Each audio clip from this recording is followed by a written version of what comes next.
Hey, what's up YouTube, Pallav here, and this is the brand new Gionee M7 Power. Now we do not have the box here, so I cannot show you an unboxing. I cannot show you what's inside the box, but we'll straight away go to the hardware here. So this costs just under 17,000 here in India, and the USP of this device, number one, it has a big battery, a 5000 mAh battery, and then you have a full display, so it does not have the home buttons and all. So this is also part of this new revolution where you have those 18:9 aspect ratio display. So you have a 6-inch display. It has HD plus resolution, 720 by 1440 pixels. You have an 8MP front camera, and then your earpiece. Here you have the dual hybrid SIM card arrangement, your power buttons and a volume rocker. These are metal, and then an IR blaster. Here you'll see micro USB port, 3.5mm jack, the mouthpiece and speaker. Then this is fingerprint, and then you have a 13MP single camera accompanied by an LED flash and your Gionee logo. Now this part looks like metal. It has a nice bronze gunmetal kind of a finish. I like this. I also like this texture on the power button. You'd feel that you know that this is power button, not like volume rocker or something. But because it's a tall phone, I think the fingerprint's kind of hard to reach. You have to like go one notch up to do that. I also like this texture over there. It gives grip. Plus it also gives that it does not attract that much of fingerprint, but this looks like plastic. Yeah, and overall it's a very boxy design, plus it's quite heavy, mainly due to that 5000 mAh battery. It's almost 200 grams. Overall, I don't know, the design and the look might not be for everyone, but that's how it is. Now let's first check out how fast the fingerprint sensor is, and it's quite fast, less than a second, less than half a second actually, but it's a little hard to reach unless you hold the device like this, like in the middle of the body. So that is the HD plus screen. It has a good viewing angle, very good viewing angle. But unlike some of the other premium Gionee devices, it's not AMOLED, this is IPS only. So you see right about here it kind of turns into yellowish there, but overall you can see what's in there. You can check out our color card as well, and it clearly shows the difference between these two very closely matched color palettes. Not so much between these blues, but overall I would say a decent display, although I have seen much better display in similar prices actually. So we'll go to the settings, and straight away we'll see what operating system does it has. It has Amigo OS 5.0 on Android 7.1.1. Now 5.0 has some changes. For example, now you have the notification bar coming from top and not from here like before, and that's the UI. Amigo UI does not have a dedicated app drawer. Overall, we did not see much lag on daily usage, but on heavy usage you will see some lag or skipping of frames, mainly because it has an entry-level Snapdragon chipset, although it has 4GB of RAM, and then you also have 64GB of storage. You have some of the other settings out here. See more settings. You can go to storage and USB and 19.59. because we have some games installed, you get much more in that. And then reverse charge and OTG. This is important because by default the OTG or the on the go feature won't be on, so it won't recognize your pen drive or sort. You have to go to the settings and then switch this on, and now it will start recognizing your pen drive. Also switching this on will let your other phone be charged by this one. That this facility is available mainly because it has a very big battery, which is a good thing. Also you have some security protection like panic button and app lock and anti-call recording and whatnot, some of the other things. Yeah, lots and lots of features. Also supports gesture like double tap to wake up, and then you can write on the sleep screen, for example, to straight away go to some app or take some actions. Now talking about the apps, these are the typical Google Android apps you see, and some of the in-house apps as well. We have installed these 3 games, but apart from that you see lots and lots of bloatware. You have these games, you have this photography related whatnot, PU and UC news and stuff. but you can uninstall this. For example, I can just go ahead and uninstall those. I can go ahead and uninstall this Flipkart, which is a good thing. So if you do not want that app, you can simply go and uninstall those. That is the camera UI. The back camera has a 13 MP sensor, and you have 1x, 2x. However, it does not have dual sensors.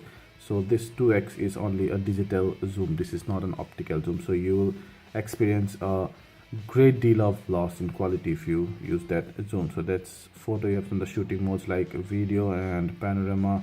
There's also a 3D photo where you can like create a 3D model, and then face beauty, card scanner, group selfies, and whatnot. Then you have some of the other settings here. You can also go to some other stuffs right from here, 3D photo and things. And then this is the extended settings, fingerprint, geotagging, countdown and capture mode, whatnot. You also have your aspect ratio, supports native Instagram format there, 1:1, and then some filters as well right in there.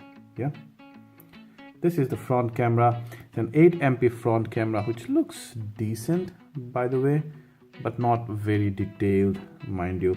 It also has these other things. You can actually do a bokeh kind of a stuff, which looks very I don't know, software level, very artificial.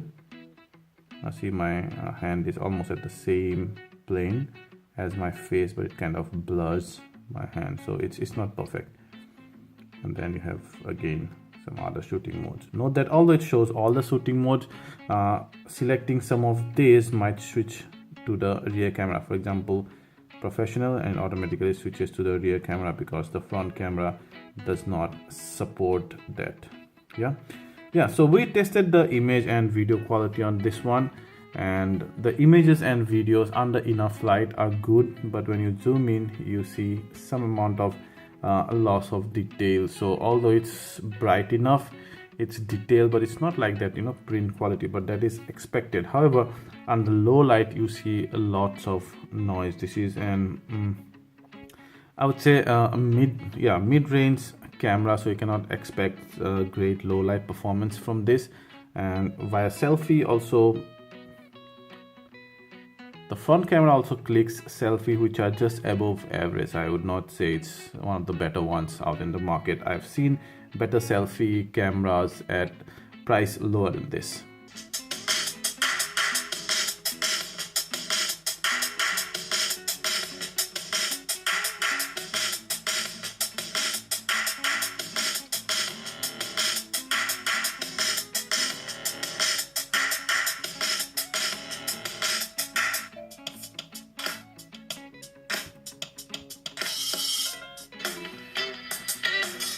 I like the speaker output very much. It has very good amount of bass and treble. It's also well, it's not very loud. It's not loud enough for, like, you know, outdoors, but still it's good. If you do not have anything, you can play this inside a room. Also, I like some of these options, like you can straight away make a ringtone, and then you also have some sound effects and kind of stuff.